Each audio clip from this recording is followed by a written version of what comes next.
YouTube से एक लाखों में एक अर्निंग रहती है। लाखों मतलब 10 लाख 20 लाख 50 लाख या बट मैंने कंसल्टिंग में महीने के 5 से 6-7 लाख रुपए जनरेट करी है। ऐसा तो एक बाय द प्रोडक्ट है, आपको नॉलेज सबसे पहली चीज करनी चाहिए। नमस्कार दोस्तों, फाउंडर ज्ञान के इंटरव्यू सीरीज में आप सबका स्वागत है। आज हमारे साथ मौजूद है महात्मा जी टेक्निकल उर्फ अमरीश, और इन्होंने काफ़ी सारे यूट्यूब चैनल्स बनाए हैं, मिलियंस ऑफ सब्सक्राइबर्स भी हैं, पर इन्होंने करोड़ों रुपए as consultant plus digital entrepreneur भी कमाए हैं। तो आज डिटेल में डिस्कस करेंगे कि कैसे आप अगर स्किल सही से गेन करो तो आप भी बहुत कम टाइम में अच्छे पैसे एज अ कंसल्टेंट और डिजिटल एंटरप्रेन्योर कमा सकते हो। पूरा प्रोसेस डिटेल में जानेंगे, तो आखिर तक इंटरव्यू जरूर देखना। Welcome Amrish ji. Thank you so much भाई। और स्टार्टअप ज्ञान चैनल पे मैं जब आया हूँ तो मुझे बहुत ही प्रिविलेज फील हो रहा है। और थैंक यू सो मच। मैं आपके चैनल को बहुत टाइम से देख रहा था। इनफैक्ट हम 2 साल पहले एक जगह मिले भी थे, और उसके बाद काफ़ी बार कॉन्वर्सेशन हुई मिलने का, बट फाइनली हम मिले हैं। So thank you so much आपका कि आपने मुझे चैनल पे बुलाया और आपने हमारा इनविटेशन भी एक्सेप्ट किया। आने का बहुत टाइम से आप आ नहीं रहे थे, so thank you so much उसके लिए। और मेरे बारे में इतनी सारी बातें आपने तारीफ करी, उसके लिए मैं प्रिविलेज हूँ।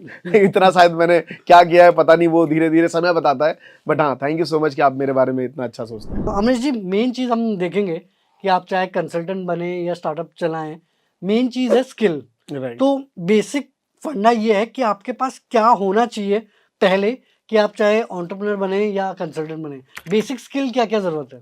सबसे पहले ना मैं इसको एक बारीकी से समझना चाहता हूँ। बहुत सारे लोग आपके जो चैनल पे होंगे वो स्टूडेंट्स होंगे, कॉलेज अभी जस्ट उन्होंने पास आउट किया होगा, या फिर वो लोग जो अभी जॉब्स कर रहे होंगे रिसेंटली।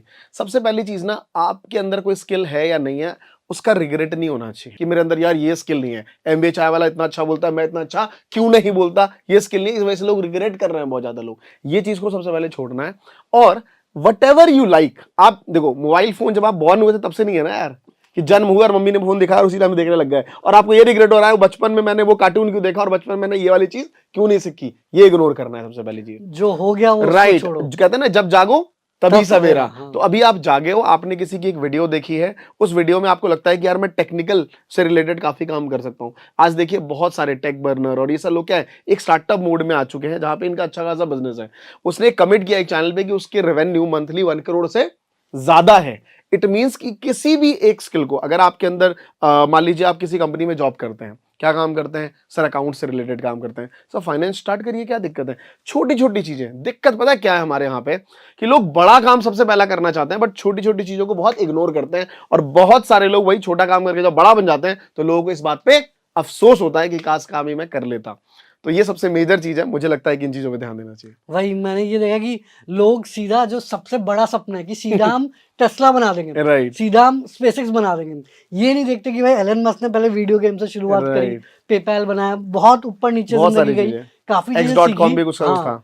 तो काफी चीजें सीखने के बाद वो वहां पहुंचे, बट हम एंड जो आखिरी सक्सेस है वहां से कंपेयर करते हैं, राइट। जो कि सही नहीं है। तो अमरीश जी, स्पेसिफिकली मैं आप क्योंकि डिजिटल एंटरप्रेन्योर भी रहे हैं, मल्टीपल यूट्यूब चैनल्स भी चलाते हैं, तो स्पेसिफिकली अगर आपको एक डिजिटल एंटरप्रेन्योर, आजकल स्टार्टअप कंसल्टेंट्स भी काफी लोग बन रहे हैं, उसके लिए स्पेसिफिकली आपको किस टाइप की स्किल्स जानने देखिए की सबसे जरूरत है। पहले ना, ये एक लर्निंग प्रोसेस है यार। मतलब अगर आप सोच रहे हो कि आज आप उठो और आप किसी को ज्ञान देने लग जाओ तो ये गलत है। इस लोग फेलियर्स की रिस्पेक्ट क्यों करते हैं, इस वजह से क्योंकि उसने वो सारे स्टेप्स फॉलो किए पूरा जो सक्सेस एक्सपीरियंस है। वालों ने भी फॉलो किए हैं। हाँ, वो बात अलग है कि उसका लास्ट स्टेप क्या हुआ, एक डाउनफॉल चला गया जिसकी वजह से उसकी कंपनी प्रॉफिट जनरेट नहीं कर पाई, रेवेन्यू नहीं बना पाई, लॉसेस में चली गई, उसको फंडिंग नहीं मिल पाई, वो रुक गई, आगे नहीं बढ़ पाई। इसी वजह से आज आपने देखा होगा बहुत सारी लॉस मेकिंग कंपनीज को भी बहुत सारा फंड मिलता है। क्यों? क्योंकि उसको लगता है अरे भाई लॉस कर रही है कोई बात नहीं, लेकिन इसका जो मार्केट साइज है ये तो एक्वायर हो रहा है ना।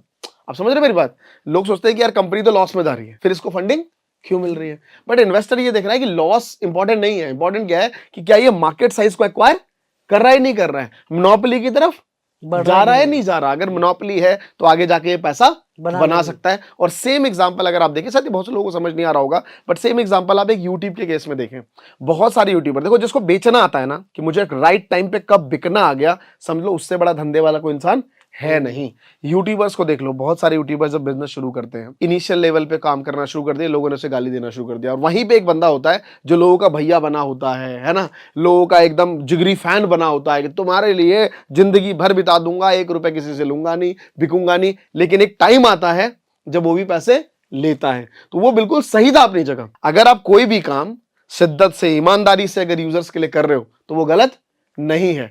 ये आपको पता होना चाहिए, आपको वैल्यू पता होनी चाहिए कि मेरी वैल्यू कब कैलकुलेट की जाएगी और कब मैं अपने आप को बेचूंगा। आज बहुत सारे स्टार्टअप्स के फाउंडर्स राइट टाइम पे पैसा निकाले और निकल गए, है ना। मैं नाम नहीं लेना चाहूंगा, चाहे वो बहुत सारी कंपनीज के आज टॉप कंपनी जो परेशान है, लेकिन उन्हें जितने भी एक्विजिशन मारे उसमें से बहुत से लोग थे जिन्होंने इक्विटी वैल्यू नहीं लिया, बोला मुझे क्या चाहिए, लिक्विड, लिक्विड लिया और गायब। वो खुशी है, चैन की जिंदगी जी रहे हैं। तो सर मुझे ऐसा लगता है कि ये कोई एक ऐसी स्किल नहीं है जो आप किताब पढ़ेंगे, सीखेंगे और चले जाएंगे। ये एक डे बाय डे प्रोसेस है। सबसे पहले अगर आपको स्टार्टअप कंपनी में 3-4 साल आपने काम किया है तो ये सबसे बड़ी स्किल है ना, एमबीए विद स्टार्टअप्स। तो ये बहुत एक अच्छी स्किल्स है। उसके बाद आपने खुद का अपना स्टार्टअप शुरू करिए। वो स्टार्टअप्स बहुत बड़ा हो ये जरूरी नहीं है, छोटा है लेकिन उसमें प्रोसेस मेकिंग होना चाहिए। सारी चीजें विद प्रोसेस चलियो, जिससे जब भी आप किसी को ज्ञान दे, देखिए बातों का कोई शब्द नहीं है। अगर मैं आपसे सिंपल कह रहा हूं कि मैंने एक एम्प्लॉय हायर किया, चाहे वो मैं हूं या फिर बायजू के फाउंडर है, दोनों एक ही वर्ड यूज बोलेंगे ना सर। तो बातों का कोई तोल नहीं है। तो आपकी नॉलेज और स्किल जो है वो धीरे धीरे लेके चलिए, और एक टाइम के बाद उसकी एक कीमत होती है जो लोग आपको पैसा पे करते हैं। बिल्कुल।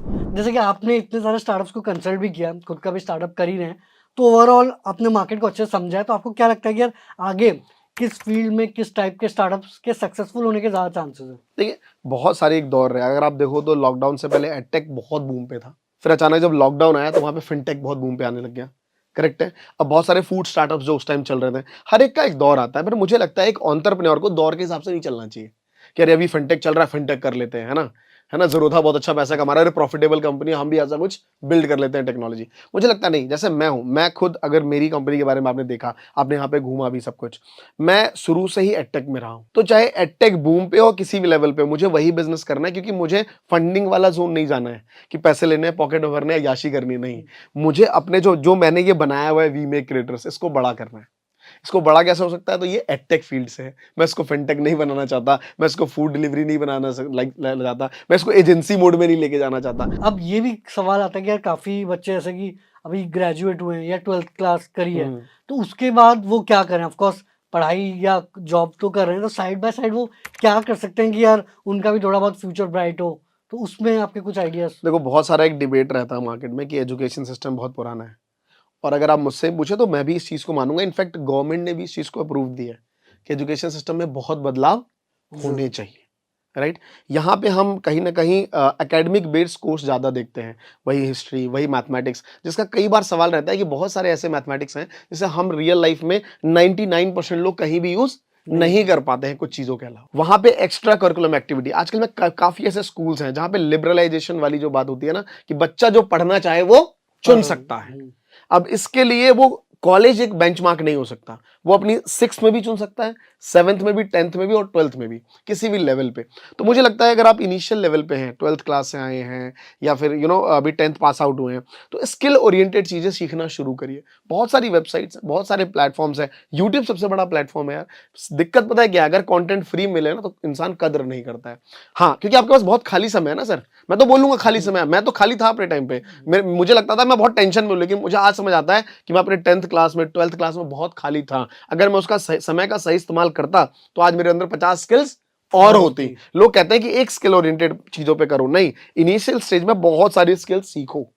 यूट्यूब पे बैठो, बहुत सारे चैनल्स है जहां पे आपको बहुत सारी स्किल्स मिल सकती है, उसमें डेवलप करो, और वो स्किल आपको बड़ा बनाती है। उसके अभी देखो, अगर आपने नॉर्मली वीडियो एडिटिंग कोर्स सीख लिया, राइट, ग्राफिक डिजाइनिंग, एक नॉर्मल थंबनेल बनाना सीख लिया, मैं आपसे पूछना था सर, आपकी टीम में अगर मैं बोलूं कि वीडियो एडिटर की रिक्वायरमेंट है तो क्या बोलेंगे? बिल्कुल है, चाहिए सर जी। तो जॉब्स है मार्केट में, आपके पास स्किल नहीं है, क्वालिटी काम नहीं, क्वालिटी काम नहीं है, आपको कंटेंट राइटर चाहिए। तो अब जो आप ऐसे पैराग्राफ पढ़ते हैं सर, उसकी मार्केट में बहुत डिमांड है। तो अच्छे, हाँ, तो अच्छे और बुरे की तो कोई डेफिनेशन नहीं है, जितना आप अपने आप को करते जाएंगे आगे बढ़ते जाएंगे। तो मुझे लगता है कि इनिशियल लेवल पे आप अपनी स्किल को डेवलप करिए। डिजिटल अभी एक बहुत बूम पे है, इसको पकड़िए, ग्रैब करिए, है ना। भले ही आप फर्स्ट मूवर बने ना बने, बट फास्ट मूवर होना बहुत जरूरी है, और यही आपको आगे लेके जाएगा। और अभी जैसे कि चीज़ें बहुत सारी है, UI UX coding, digital marketing, ये आप ट्राई करिए, चीज़ें सीखिए। वंस आपको समझ आता है कि यार ये वाली फील्ड मेरे लिए है, या इसमें वो है, उसको फिर डबल डाउन करिए कि हाँ भाई अब इसमें वन ऑफ द बेस्ट बनने की कोशिश करते हैं। बिल्कुल सर। और चाहे आप कोई भी स्किल सीखे, डिमांड सारी स्किल, स्पेशली डिजिटल स्किल्स की तो बहुत ही ज़्यादा है, और सबको अच्छे एम्प्लॉयज़, अच्छे लोग चाहिए कि जो बढ़िया कुछ काम कर पाए, चाहे वो स्टार्टअप्स हो यूट्यूबर्स हो, सबको Right. चाहिए। तो वो करना बेसिकली, लोग क्या है ना कि वो सिर्फ बड़ी-बड़ी चीज़ें देख लेते हैं, गाड़ी देख लिया, घर देख लिया, वो देख लेते हैं। पीछे का जो प्रोसेस है, पीछे वो क्या कर रहे हैं, कितने साल उन्होंने लगाए हैं, वो सारी चीज़ें, क्या आउटपुट वो प्रोड्यूस कर रहे हैं, वो चीज़ें वो पकड़ नहीं पाते हैं। गेम पूरा उसी चीज़ का है Very और nice. सारे तो आउटपुट वो हैं। तो जैसे कि आपने बोला कि आप मान लो एक स्टार्टअप में काम करते हैं, तो ऑफ कोर्स आपको काफ़ी कुछ, आप में कोई स्किल है इसलिए आप वहाँ जॉब भी कर रहे हैं, प्लस आपको काफ़ी कुछ वहाँ सीखने को मिल रहा है कि यार Right. दूसरे फंक्शंस कैसे काम करते हैं अर्ली स्टेज में, कितना स्ट्रगल करना पड़ता है, कैसे हासिल करना पड़ता है, कैसे धंधा बनता है। उसके बाद ऑफ कोर्स फिर जब आपने सीख लिया, आपके पास सही आइडिया, आप शिफ्ट कर सकते हैं या तो अपनी कंपनी में या किसी के साथ बिल्कुल। पार्टनर भी कर सकते हैं। बट ओवरऑल जैसे कि अब हम देख रहे हैं कि यार हर कोई अपना स्टार्टअप इतना आसानी से नहीं कर पाता है। तो एक ऑप्शन ये है कि यार उसने काफ़ी स्किल सीखी, एक्सपीरियंस किया, अप्लाई किया, रिजल्ट्स लेके आया, उसके बाद उसने खुद का कुछ किया या एज ए कंसल्टेंट भी बन गया। आप खुद जैसे कि उस टाइम में विद्याकूल में बने,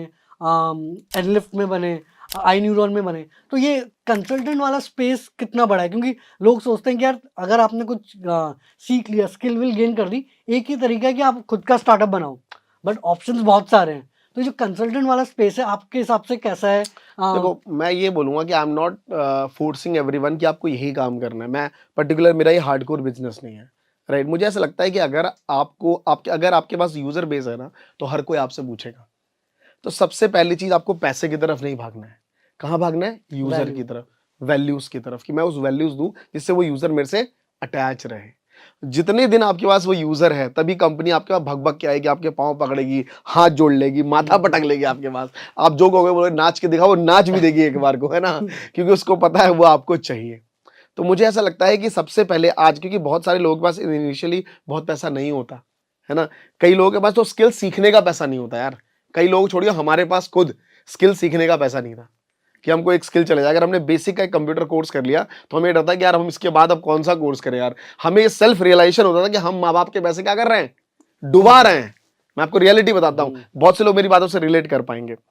सो मुझे ऐसा लगता है कि जो सबसे इजी वे है और जहां पे आप अपने बेस्ट दे सकते हो, दो तीन चीजें होती हैं। एक होता है टाइम, राइट, एक होता है वैल्यूएशंस, और एक आप खुद, आपका एप्टीट्यूड, कि आप क्या कर सकते हो यार। टाइम आपके पास भरपूर है, राइट ना, 24 घंटे हैं, सो भी के निकलते हो, फिर सोचते हो क्या करना है, राइट।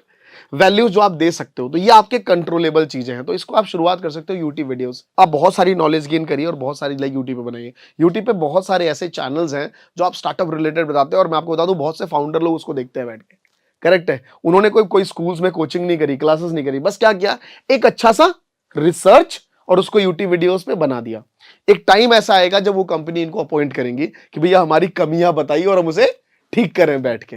तो यूट्यूब पे अपनी वीडियोस बनाना शुरू करिए। मुझे लगता है शुरुआती दौर यही है।